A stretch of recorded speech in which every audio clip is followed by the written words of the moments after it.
Tama nga ang sinabi ni Zoe kay mami niya Moira na sadyang may pagkatanga itong si tita niya Lynette dahil nang nakuha ng telepono ni RJ kay Bogs ay hindi man lamang chinek kung ito nga talaga. Basta nakita niya na magkapareho ang kulay at ang profile ay sila Annalyn, Zoe at RJ at hindi man lamang sinugurado kung ang ebidensya ay intact.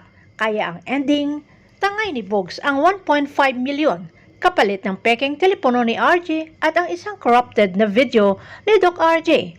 Umuwi si Lynette na paiyak-iyak na lamang na sinalubong nila Annalyn, Josa at yung Susan na alalang-alala lalo na't nandoon rin sa tagpuan nila Bogs itong si Moira.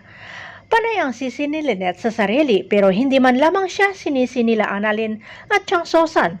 Basta ang importante, safe itong si Lynette. At kahit si Doc RJ, nang malaman ang nangyari ay hindi man lamang nagalit dahil ang nawalang pera ay pwede pa umano kikitain. Samantala si Moira ay naging alerto nang biglang nawala si Lynette sa mesa ng restaurant. Lalo nang tumawag si Zoe at ipinaalam ang sinabi ng daddy niya na nag-withdraw ito ng 1.5 million at si Lynette ang magdala ng pera kapalit ng cellphone ng kanyang daddy. Kaya binantayan na ni Moira ang pwedeng daanan ni Bogs at nang magkita sila ay ibinigay ni Moira ang 1 milyon kapalit ng totoong telepono ng kanyang asawa. Dahil nga ang takot ni Bogs kay Moira sa banta nito na ipapatay siya kapag niloko siya.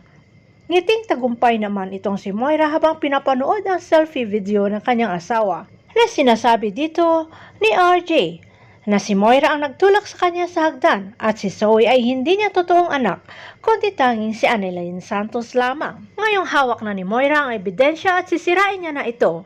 Ano na naman kaya ang paraan para malaman ni Doc RJ ang katotohanan at tungkol sa nawalang ebidensya? Sino kaya makapagturo sa kay RJ? Abangan na lang natin ang susunod na episode dito sa Abot Kamay na Pangarap.